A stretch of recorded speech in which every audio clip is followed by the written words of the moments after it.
Bienvenue à Montcalm-Abyssène, le faubourg du film, en plein cœur de Paris, place Voltaire, 800 m² de plateforme de travail dédiée aux préparations de films et de spectacles. Un lieu qu'on a toujours voulu justement pour pouvoir accueillir une production de A à Z. On a un plateau décor et un plateau costume, c'est-à-dire qu'on peut, et en peu de temps, puisque aujourd'hui les temps de préparation sont extrêmement réduits, avoir toute la production et tous les chefs de département sur le même lieu pour pouvoir travailler de manière plus efficace.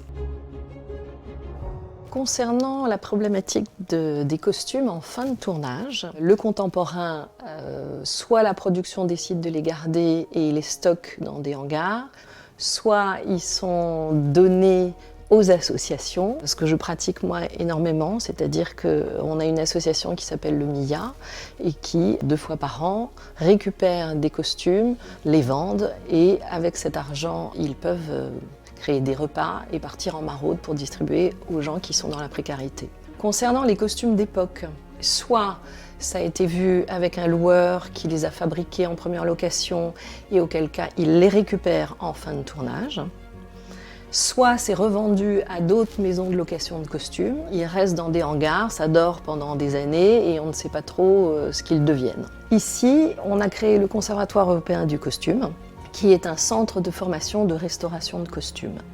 L'idée, c'est que quand on a récupéré un costume, quel qu'il soit et peu importe l'époque, on réhabille ces costumes, quitte à changer la couleur directement. On a un lieu ici de teinture où on utilise des teintures végétales et on les restaure avec les techniques d'aujourd'hui pour que ce soit moins coûteux et plus rapide.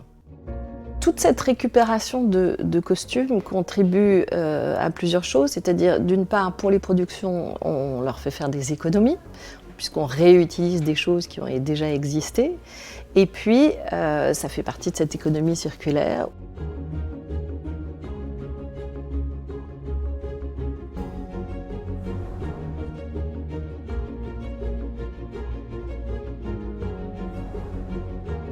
On est ici à la ressourcerie du cinéma.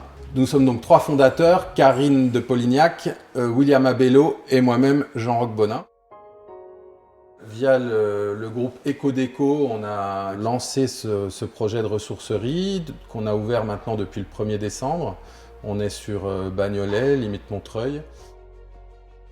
La ressourcerie a 3 objectifs principaux qui sont donc de récolter, réemployer des éléments de décor, donc pour les ressourcer, de sensibiliser les décorateurs et tous les techniciens du décor pour travailler et utiliser des moyens éco-responsables pour fabriquer les décors, et de créer une matériothèque au sein de la ressourcerie pour rassembler les matériaux éco-responsables et permettre aux techniciens et aux décorateurs de les utiliser ensuite sur leur fabrication de décors.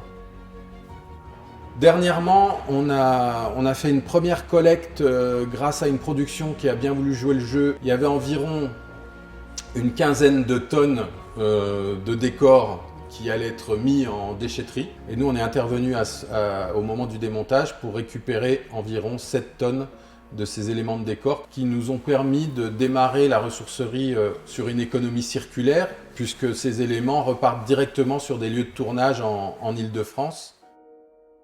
Pour l'instant, les éléments de décor sont construits avec des matériaux dont on ne connaît pas forcément l'empreinte carbone, ou alors avec des empreintes carbone élevées.